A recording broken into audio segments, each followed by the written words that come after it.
Hello to everyone watching, and thank you for tuning in today. I'm Assemblywoman Megan Dahle, representing the 1st Assembly District, which encompasses the northeastern corner of our great state, 9 counties, and 25,000 square miles.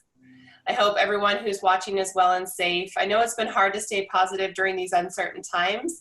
That's why we started highlighting the great work that's happening throughout Assembly District 1. We've been talking to individuals and groups who are helping our communities and members in our communities right now.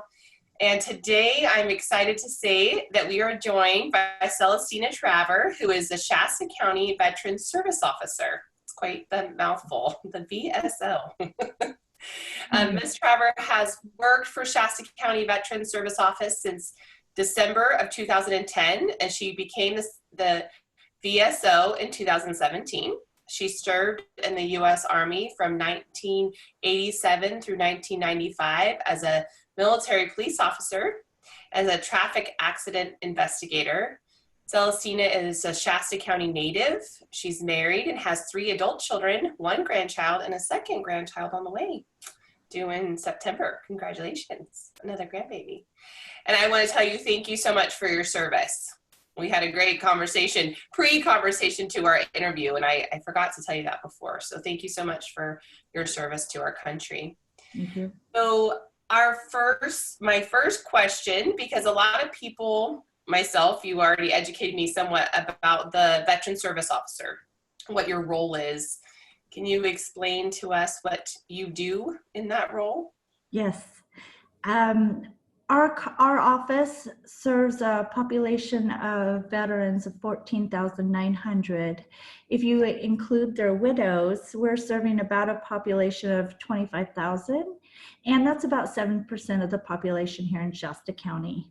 Our office includes 22 zip codes. It's a huge area. Oh. And I know. And our office is a local professional veteran. Our vet reps do legal claims, and they assist in qualifying veterans in filing federal claims to the Department of Veterans Affairs. We also assist their surviving spouse with the widow's pension, burial, and their dependent children with college and medical if they qualify. We have 2 main programs. We have the Service Connected program, which is in a non-service connected, and for both veterans. Wow. Yes. Well, something we talked about, is there a special requirement to be a VSO? There is. You must be a veteran, a military veteran. You must have served honorably. And all my vet reps, everybody in my office is a military veteran, which is kind of nice. They do have to pass 2 legal exams in order to do their job and keep their job. We hire them, and then we let them know upon hiring that they must do a federal background investigation, and also they must, before they file legal claims, have an OGC number, Office of General Counsel number, in order to practice. Can you tell us some about your military career? Yes, I can. Well, I served in the military as military police over in Germany. And actually, it's kind of cool. When I showed up, the first sergeant, when I first arrived at my unit, the first sergeant says, "What are you doing here, Private?" And I said, "I'm reporting. Here are my orders." He says, "You can't be here. This is an all-male company." And yes, he says, "Here, let me fix it, and then we'll send you on your way." Well, the next morning, I was still there. I was the only female MP, and I carried a 60 gun, a 60 millimeter, you know, the one that Rambo has? Uh-huh. That was my weapon. Wow. Yeah, so I served, and then I became an investigator. I went to school for it. The military put me through school, and I really enjoyed my career. That's very exciting. Yeah. How many veteran officers do you have on your team? I have only 1 VSO, which is me, and then I have vet reps. I have 4 veteran service reps. 1 is a part-time, and she also helps with outreach. And then I have 2 office assistants, so we're a really small office. But we do really big things.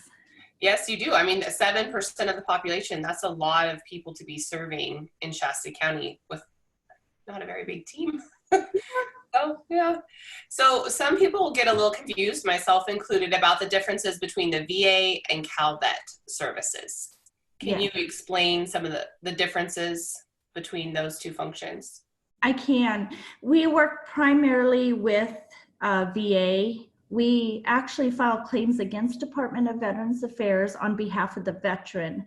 A lot of people get us confused with the VA and think we are, but we're not. We're a county office and we are free. And the VA, when we send our veterans to the VA, it would be the VA clinic. And these are their benefits they've earned in the federal world. So VA would be like their medical and their dental and mental health also falls into that. And then their claims when we win, which we majority win, that's the money that comes in to help them.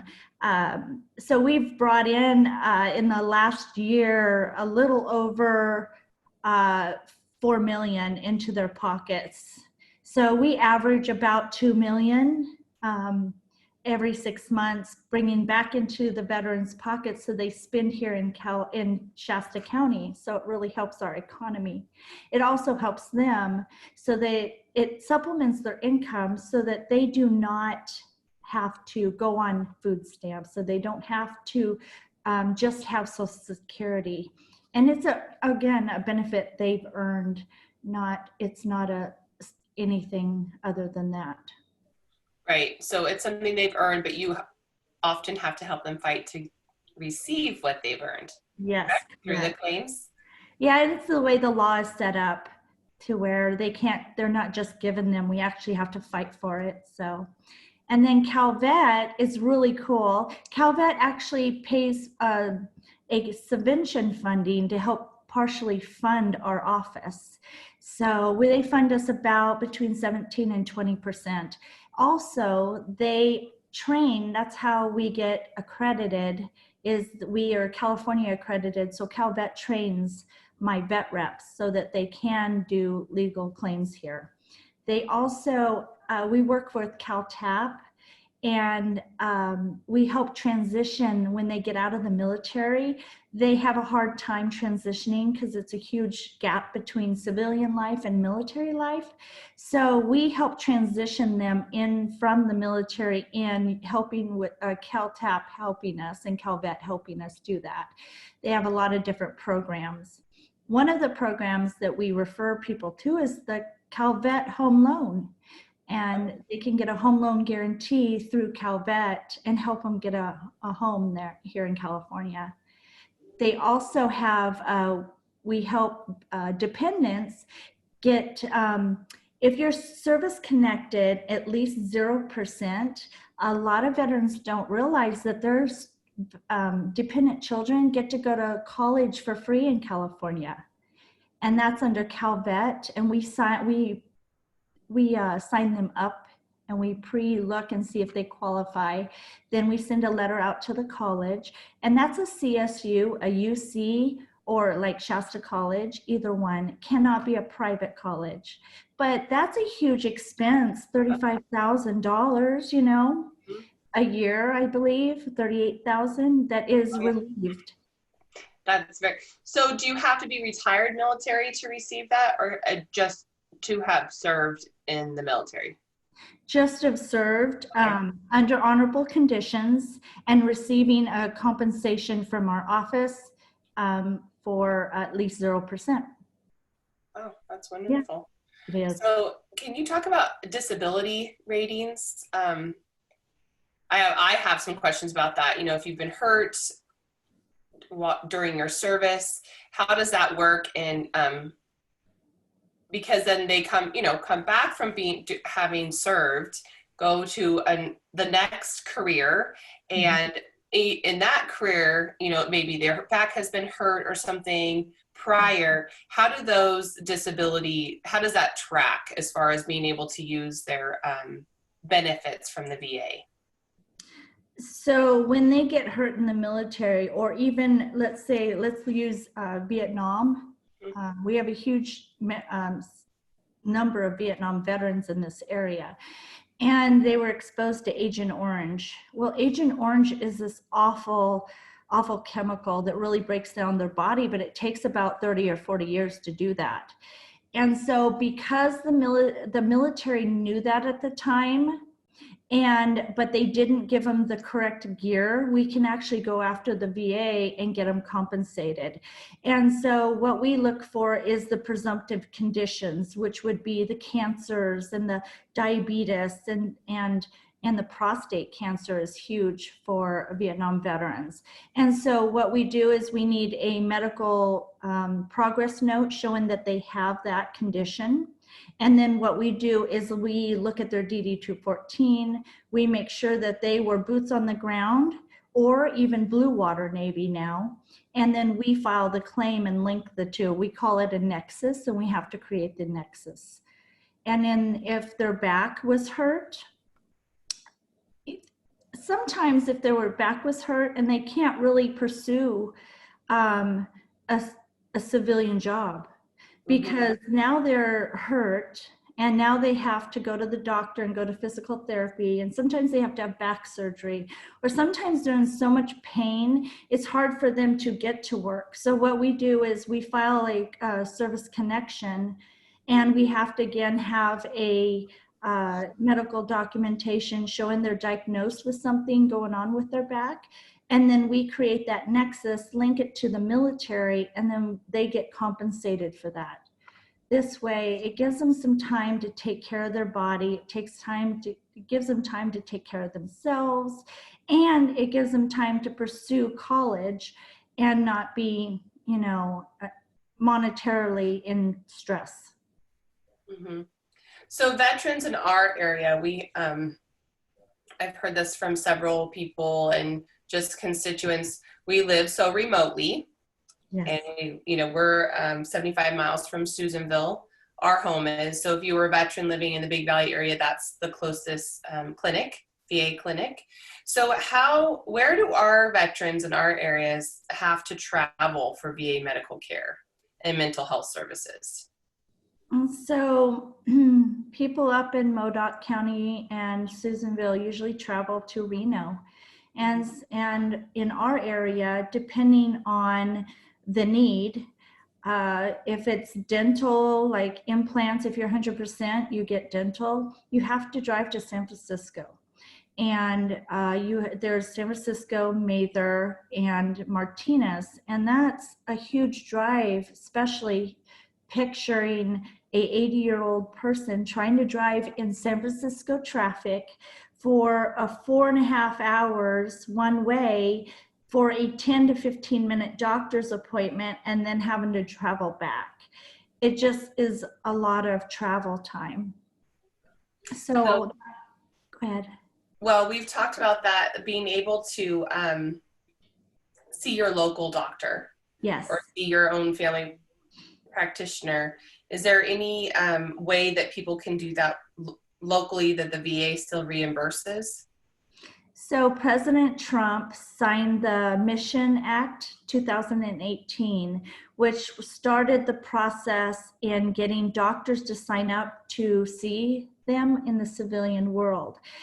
It's a slow process. They just rolled that out in last June, and there's not a lot of doctors that have been vetted to do that. So we're struggling in this area. Again, there's more doctors in Sacramento that have signed up than here rurally. So we're struggling with trying to find doctors and clinics to actually see our veterans. It's a good concept, but it really hasn't rolled out here in the rural areas in Shasta County yet. It's such a benefit if we were able to have care close.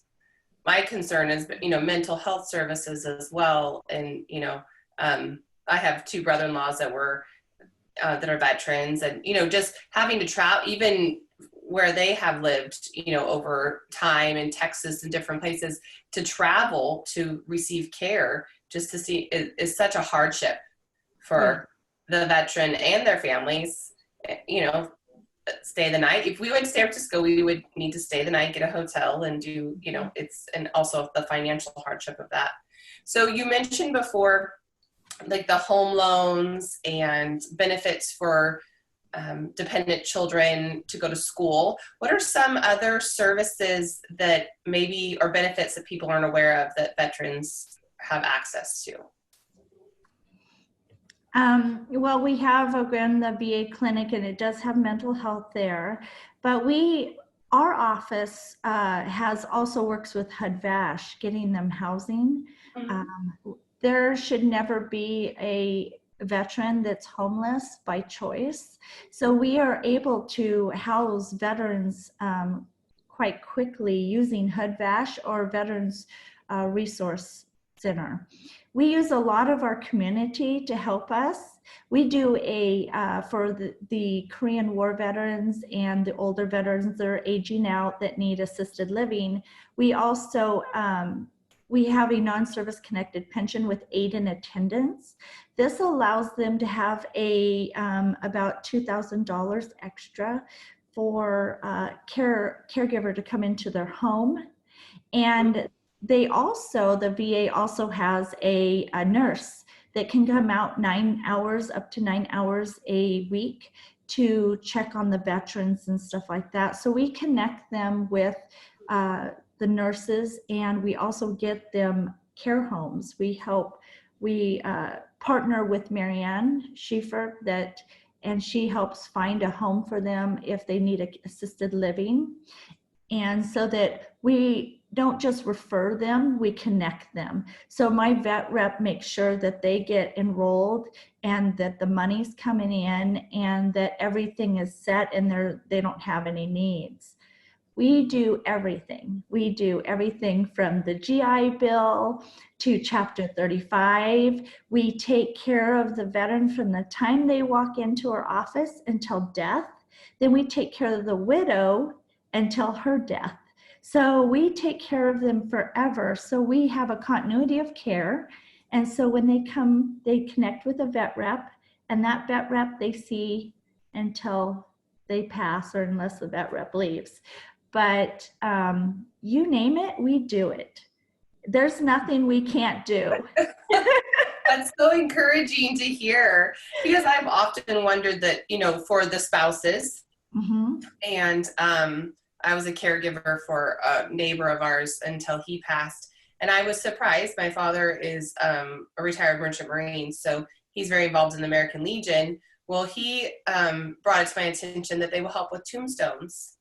And, you know, and I didn't know that. And so I think those are things that people just, I'm not a veteran, and so I didn't know any of those things. So I think it's really interesting that family members as well receive support, and the one-on-one that has to be so beneficial for people when they're trying to walk through, you know, coming out of maybe serving and then trying to figure out the GI Bill and how that all plays out. So how many people do you think over your time of working that you've helped with, like educational? Are veterans using their GI Bills? Yes, they are. Yes, they are. And we help them. I was on the radio with Carl Bott, and we were going over, I go on the radio so that we let veterans know on outreach that their veterans benefits is not going to stop. Their GI Bill they're going to still get paid. And if they have problems with payments and somehow VA stopped it, please call our office and we'll help you through it. I'm not sure how many I've helped. I've been there 10 years. I've helped so many people. On an average, we have about 3,000 on our caseload, and it's continuous. So I've helped quite a few. But I always encourage the younger, the OEF, OIF, to go to school. Give themselves time. Don't jump directly into a career. Give yourself time to transition. Let us help you with that transition in that process. And that gives them time to figure out, you know, and gives them extra space to go to medical appointments and things like that. Yeah, that's really, really good. So during the COVID time, how's your office? I know you're supporting them in all kinds of ways, but is there anything specifically you've been doing during COVID that's maybe different than what you do already on a daily basis so much? We're still filing claims. We figured out within a week of this going down how to file claims remotely using finger ink. So my vet reps have pulled their entire caseload, which is between 2,900 and 3,200, and they're calling one by one. They're starting with the elderly over the age of 65 and checking on them. Mhm. And then we're seeing if they need anything. Those who have lost their jobs, we're trying to figure out what else we can do to help them and support their family, because we are an extension of their family and we care. We even go to funerals, you know, because they're so close to us and we're invited to them. So what we're doing is we're filing claims using finger ink, and which means they use their cell phone to pull up a pad, they put in the number, they turn it sideways, and they sign from their home or from the assisted living home. I have to tell you that these social workers are really helping us, because a lot of the people in the assisted living do not have a smartphone, and they're helping us getting them that signature in. It goes directly into our computer system, and we're filing claims electronically. I know, it's amazing. That's amazing. I That's know. Yeah. so good, because you hear all these stories about people trying, our daughter's doing remote learning right now, like how in some instances we've been really fast about being able to adapt and move. So that's very exciting. So they just sign their name to the form. Yes. And you can move on. Wow, that's great. I owe it to Panasoft, that has our Vet Pro, because he really figured it out, and it's really working really good. We also are figuring out how to prevent suicides for our PTSD veterans that are in their homes. We're also trying to help them access unemployment benefits, and retraining. Talking about retraining, replacing healthcare benefits for people that actually lost their job. They don't have their health care, then we're signing them up to the VA clinic as well.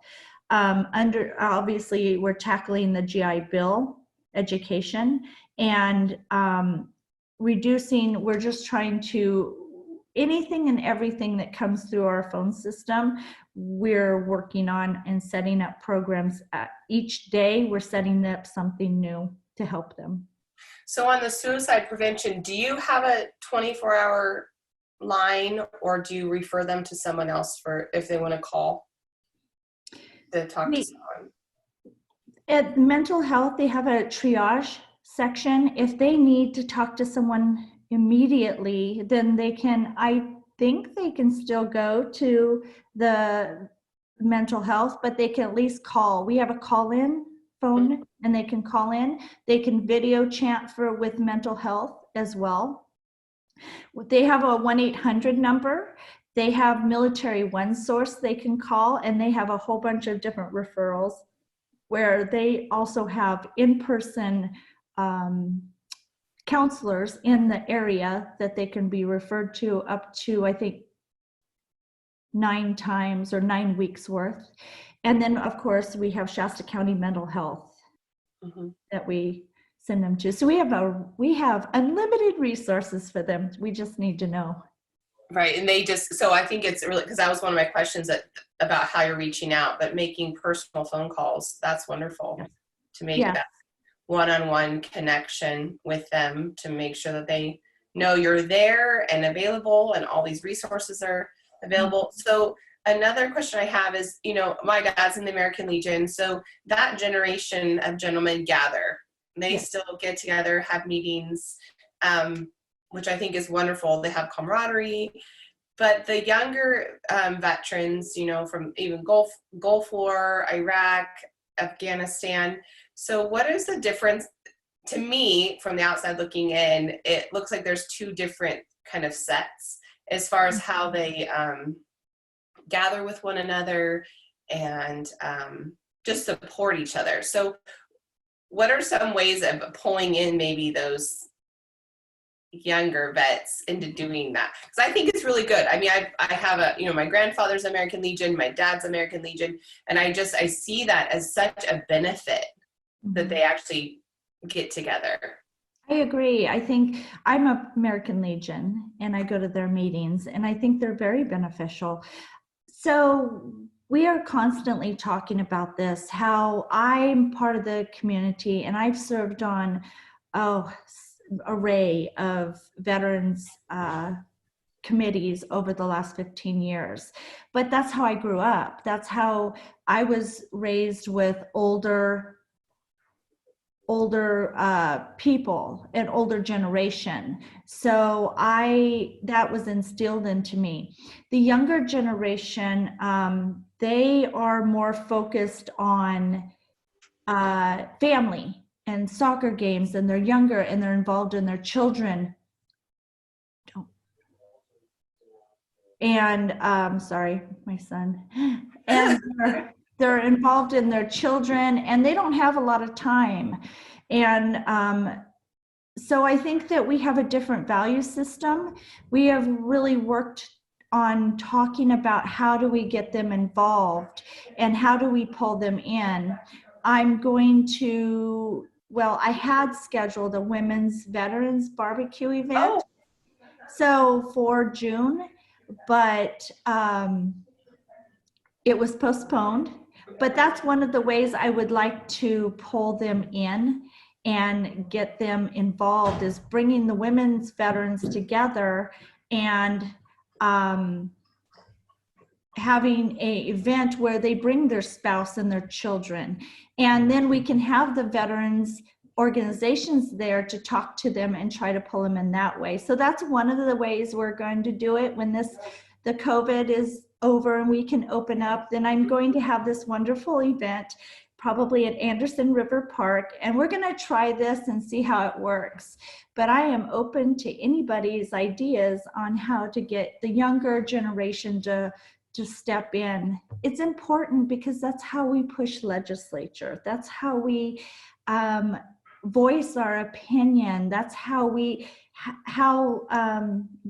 you know what we are wanting, what our needs are. That's our voice. And I think it's really important to maintain those organizations. I always think it's very powerful when you're at an event and, the MC says, I just want even if it has nothing to do with military or, they just have all veterans stand. Because I think so often we're not aware they're amongst us. And I think it's just so good when, you see this room and all of the people stand up, because very often they're, at least from the military people in my life, they're very humble about it. They did it, they served their time.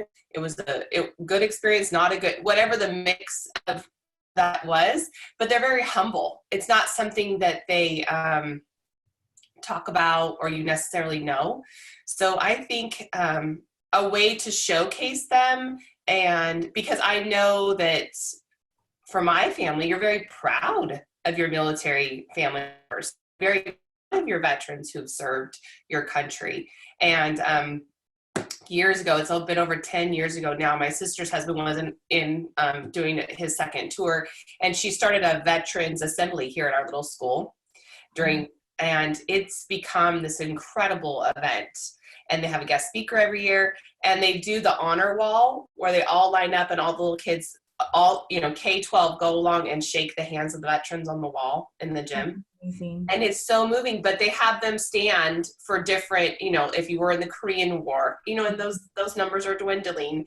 And then if you were in the Iraq or served in Panama, and it's so powerful, again, because they stand in these stages and you realize all these people you've grown up with, people that are in your community are veterans. And I just think it's really, really important for our younger generations to see how important they are to our communities and our nation. So I just want to tell you, thank you so much for today, but how can people get a hold of you? Do you have a website? We do. Okay. They can come to 1855 Shasta Street. Our phone number is 530-225-5616. And our website is vso.shasta.us. No, let me try that one more time. Take three. That's good. vso.co.shasta.ca.us. Sorry.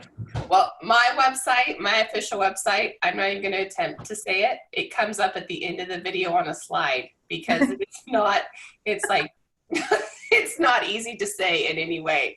So I just want to thank you so much for your time today and representing Shasta County so well and taking care of our veterans. I just very much appreciate your time and all that you do and all that your team does. This and other timely information and updates will be available on my website. Thank you for joining us today, and we hope that you've learned some very helpful information. Thank you again for being with us. God bless you and your families. Thank you for staying safe and staying home for now. We will not be staying home forever, but we're all in this together. Have a great day.